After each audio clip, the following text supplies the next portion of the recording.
Hey, what's up, everybody? Video 44 coming at you with another video. Alright, so there's one game on tap in the NBA tonight, and it happens to be the Los Angeles Lakers and the Charlotte Hornets makeup game that was supposed to take place. I believe it was on January 8th, and of course, we had to postpone it due to the fires. So this is when they postpone it.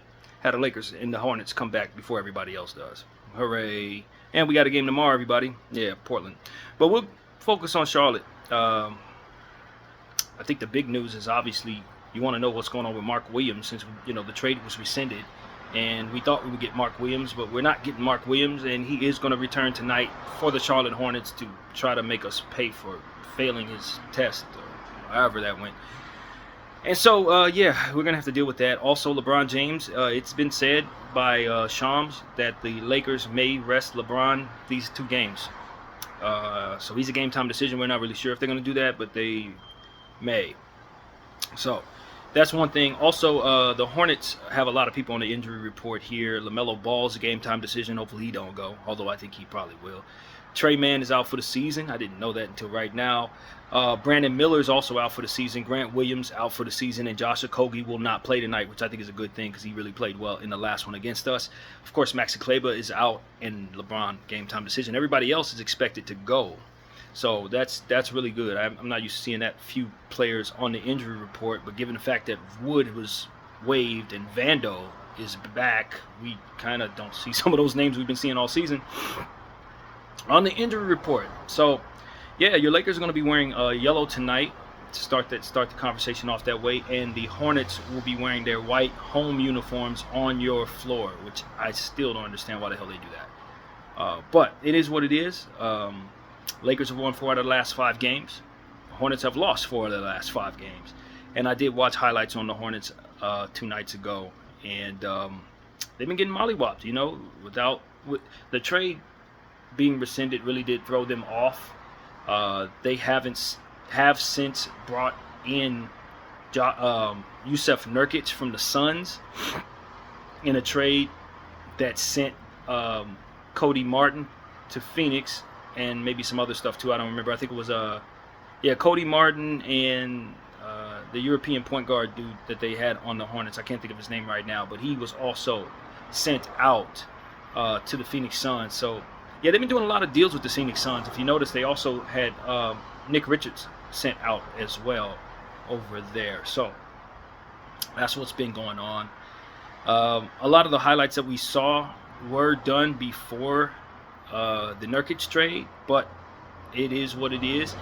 The last game the Hornets played in was against the Orlando Magic. 102-86 was the score, and it wasn't much to look at, man. The Hornets have been shooting poorly. Like I said, they were thrown off by the trades and all the different stuff, and of course LaMelo did not play in that game, and so on and so forth. So they just had a lot of their hopefuls trying to run around there against the Orlando Magic, and it just didn't work out for him. Bridges had a bad night, 6 of 23 from the field, 2 of 8 from behind the arc. Jalen Green's been playing well. He 7 of 12 from the field, 2 of 5 from behind the arc. So not Jalen Green, but excuse me, Josh Green, that they had got from the Dallas Mavericks last year. He's been playing pretty well, so you got to keep an eye open for him. Elfrid Payton is now on this Hornets team, which I didn't know until now, but he was down there, played 32 minutes for the Hornets, so we got to keep an eye open. If he gets some minutes, we know his ceiling goes really, really high. Taj Gibson had a double-double. Taj Gibson is still playing at a high level. This is crazy. 4 offensive rebounds against the Hornets. But the Charlotte Hornets still did poorly, and ultimately the tank trugs along. Some guy by the name of Damian Ba had a 16-point game in this one as well. I guess he played in the G League, and they've called him up, so he may get some minutes tonight. But it is what it is. I think a lot of what I'm seeing here is a reflection of them going into the All-Star break, so a lot of people just not playing off the strength of that. Banchero had 24 points, 6 assists, and 8 boards in that one. Franz had 16 points in that one. Yeah, Anthony Black had 18 points in that one, and Wendell Carter had a double-double with 11 and 11. So, yeah, that was kind of the gist of it. The Charlotte Hornets were playing their hopefuls. They shot poorly, 8 of 26 from the 3. 39% from the field. They didn't rebound well. They lost the rebound a total by 9. And that's the gist of it. Turned the ball over 12 times. You know, that was how that went. They did not score. 86 points is not a lot of points to consider in an NBA game in this era. And although Orlando is one of the better defensive teams in the league, it's still kind of crazy that these Charlotte Hornets couldn't put up nothing but 86 points. So hopefully that's a prelude to what we'll see tonight. But with Williams returning, I doubt it, especially with him being motivated coming into our building. I think he's probably going to have a pretty good game. Not to mention he played very poorly against the Lakers a couple weeks ago, so I think he's going to want to show us that he can do good things. The game before that was against the Brooklyn Nets, another night where the Charlotte Hornets scored below 90 points. Like I said, that trade really threw them off. Having that rescinded, it was a massive distraction on the basketball roster, I believe. But DiBiase had a really nice game. 9 of 11 from the field, 21 points, 10 rebounds, 2 blocks. He's somebody they wanted to give the center position to, maybe have Nurkic play a little minutes in front of him. Now they're back to the same old song with Williams coming in, who's obviously going to demand a lot of minutes. DiBiase is just not going to get the opportunities that he seems to be ready for, so that's disappointing for him. But he had a big one against Brooklyn. Miles Bridges, again, shot poorly, 3 of 11, over 3 from behind the arc. I wouldn't count on him not shooting well. This was him going into the All-Star break. It's been a week, so he may shoot much better. Nick Smith was 4 of 12 from the field, 1 of 7 from behind the arc. Definitely not good shooting there. KJ Simpson, a young player that they use as well, 3 of 12 from the field, 0 of 4 from behind the arc, 9 points and 4 assists and 9 rebounds, but the shooting is awful. And that really told the story for the Charlotte Hornets. They just shot poorly against the Brooklyn Nets. Brooklyn had a bad shooting night from KJ Johnson, 2 of 12 from the field, 1 of 6 from behind the arc. It's not like they burned the house down either. They scored only 97 points and won by 8. That tells you how bad Charlotte's been playing as of late. Nick Claxton had a pretty good game with 16 points, shot well. D'Angelo Russell did not shoot well from behind the arc, 1 for 7. 11 points there. 11 points for Zaire Williams, and that so on and so forth. Trenton Watford had about 13. Deron Sharp had about 14 and 9. So, you know, that's kind of how that went. I'm glad I didn't watch that game in full because I'm pretty sure it was not pretty to watch with both of these teams shooting incredibly bad from behind the arc.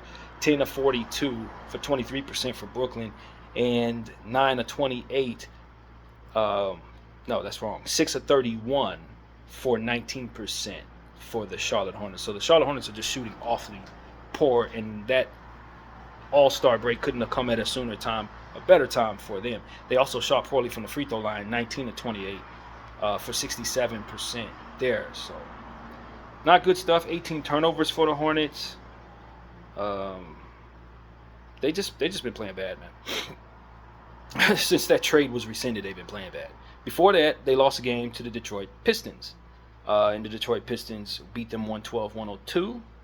And once again, you see not the greatest shooting. They did shoot a lot better from behind the arc in this one. 15 of 32 for 46%. But the field, 43%. 34 out of 78. So in this one, Detroit shot poorly from behind the arc. 29%. It's poor, but it's not horrible. 11 of 37. Once again, they lost the rebound total there. 37 rebounds. Really struggled without Williams down there rebounding the ball. That's not a problem they're going to have tonight. 31 assists to 25. Detroit, 31-25. Charlotte turned the ball over 14 times and got killed in the paint, 58-28. Detroit destroyed them there. So that's the gist of that. Miles Bridges had 30 points in this one, 11 of 20, 10 of 20 from the field, 5 of 9 from behind the arc. Seth Curry had a good shooting night, 10 of 17, 5 of 9 from behind the arc. So keep an eye open for Seth Curry if he plays. KJ Simpson, 2 of 3 from behind the arc, 0 of 6 for Tajon Salone, 1 of 12 from the field, 0 of 6 from behind the arc. That's some bad shooting. 0 of 4 from Elfrid Payton. Tajon Salone, I don't know if we'll see him a lot tonight, but I don't expect for him to go 1 for 12. I'll tell you that. So we better put a man on him because he did end up shooting better since. Isaiah Wong is a player we need to pay attention to. They've been utilizing a little bit. 6 of 9 from the field, 3 of 3 from behind the arc for this one, 17 points, 1 steal, 1 assist, and 2 rebounds. Very good game for Isaiah Wong, a player I like a lot who was drafted last year in the second round. So that's how that went for them. The Detroit Pistons had 4 players in double figures. Triple-double night for Cade Cunningham, 19 points, 12 assists, and 10 boards. 20 points for Tobias Harris, 16 points for Asur Thompson, 2 steals and 4 assists and 8 boards to go along with that. And Jalen Duren had a double-double with 16 points, 12 rebounds, and 6 assists, 5 offensive rebounds. You know Duren's going to rebound like crazy. And Malik Beasley, 17 points off the bench, 6 of 16 from the field, 5 of 14 from behind the arc. 1 of 6 for Holland from behind the arc. He didn't shoot well, 9 points, 2 steals. And that's kind of how that went. So the Detroit Pistons took advantage of a Charlotte Hornets team that did shoot better from the 3, but ultimately couldn't keep themselves together. Definitely rebounded poorly, had a hard time without Williams, as expected. So, yeah, a lot of what we're looking at is a reflection of the Williams trade not going well, and given the fact that Williams is back, a lot of this data doesn't really hold a whole lot of weight in my mind. Yeah, the Charlotte Hornets did beat the San Antonio Spurs with Wemby on the floor by 1 prior to that Detroit game. And they attempted a lot of shots. 101 shots were attempted. They hit 47 of them from the field, shot 44% from behind the arc, 17 to 38 there. And won the rebound total against Wemby, 53 to 38, with 16 offensive rebounds accredited to them. They had 33 assists as a team. This is a very good game for them. 11 turnovers, 21 points conceded off of turnovers. That's why the game was as close as it was. And they did not have good fast break stuff going on. 22 to 10. Charlotte did lose that battle. But all in all, they had a 19-point lead in this game at one point.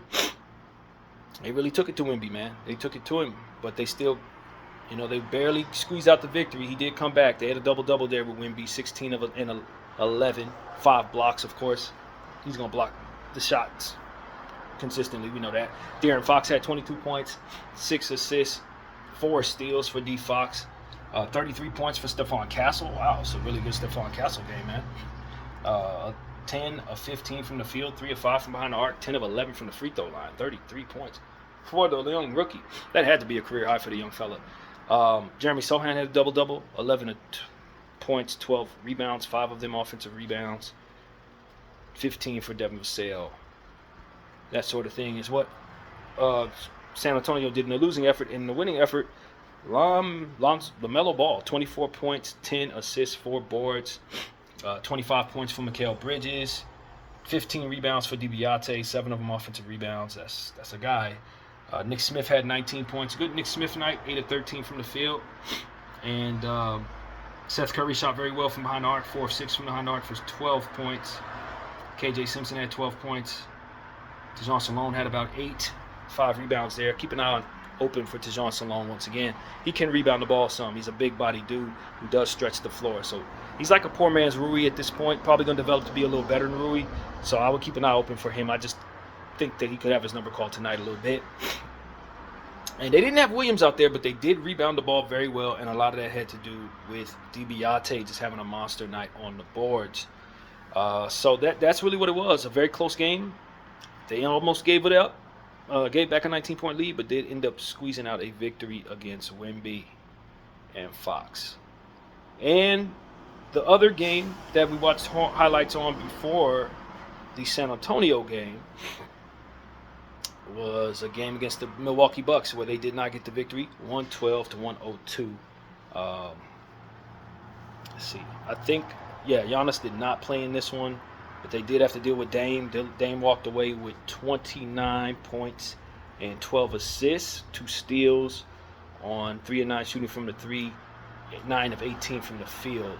Bobby Portis, 10 of 21 from the field, 2 of 6 from behind the arc for 23 points, 17 rebounds for Bobby Portis, 5 assists and 3 blocks. It's a huge Bobby Portis night, a plus 32 Bobby Portis dropped on them Hornets.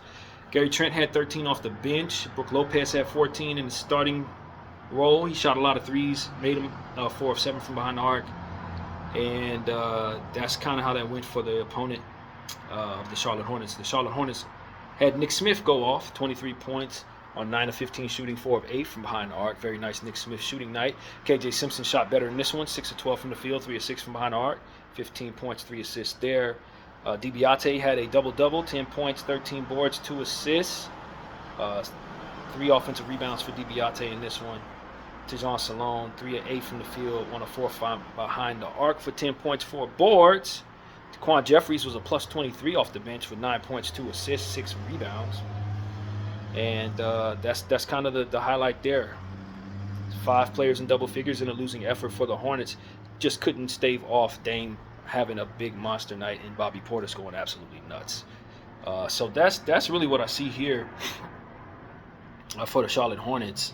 They shot 32% from behind the arc, 11 to 34, 43% from the field, 38 to 88, and the Bucks shot very well, 50% from the field, 41 of 81, and 42% from the three, 18 of 42.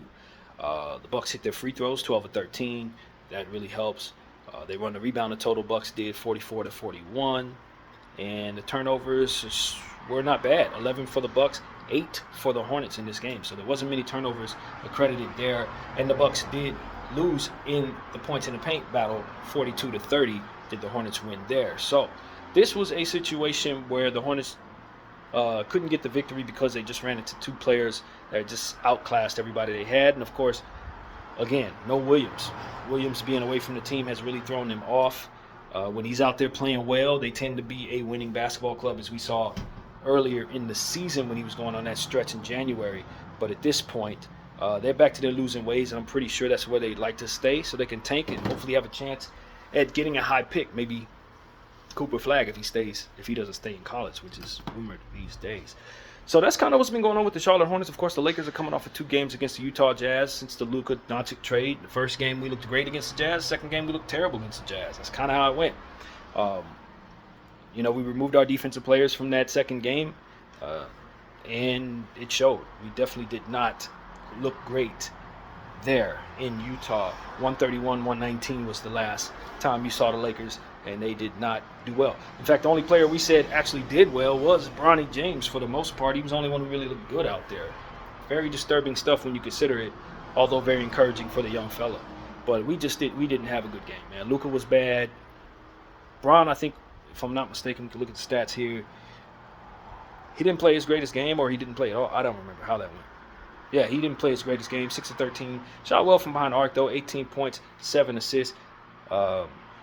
Not quite enough, though. Not quite enough. Luka was bad, though. 16 points, 5 turnovers, 3 of 16 shooting from the field, 3 of 8 from behind the arc. Austin was terrible from behind the arc, 1 of 10.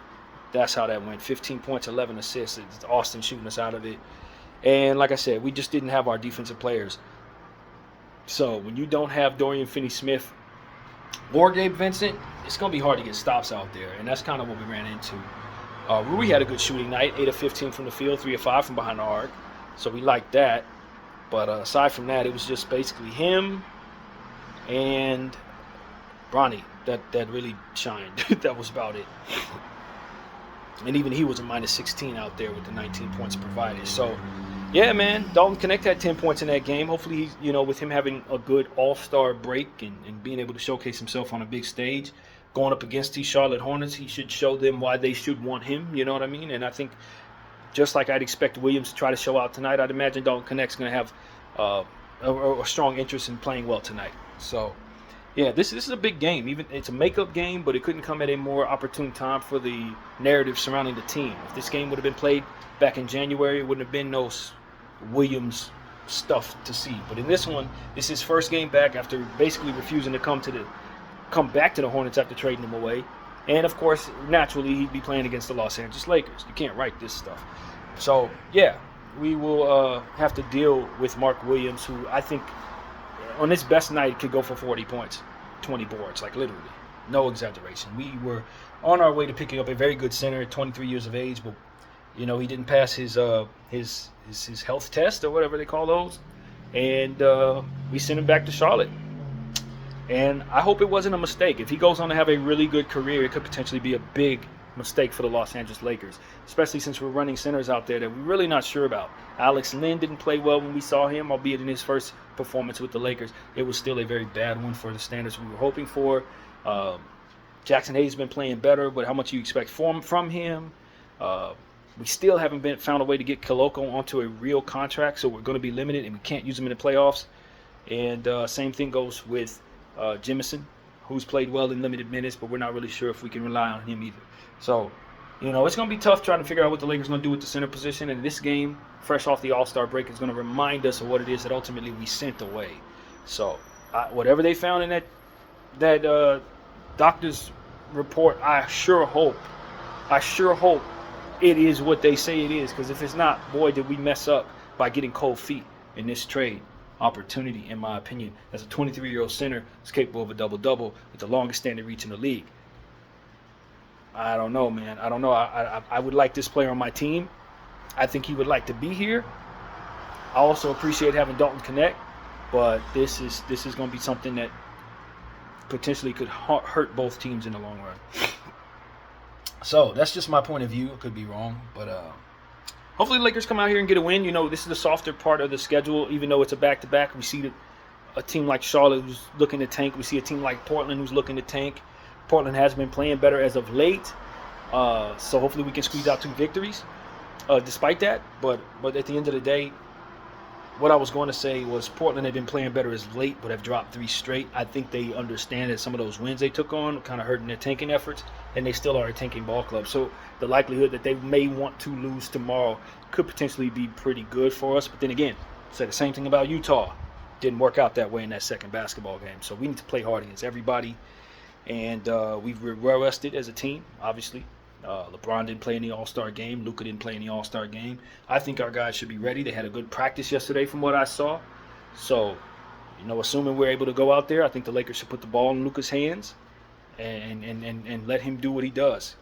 And let's carry ourselves over the next 30 games to a healthy playoff position, because that's really what this is all about. Every game drop hurts that process. So that's what it is, man. Tonight, Charlotte, 7 p.m. Pacific, 10 p.m. Eastern. Tomorrow, same time in Portland. Mind you, we got to get on a flight to Portland tomorrow.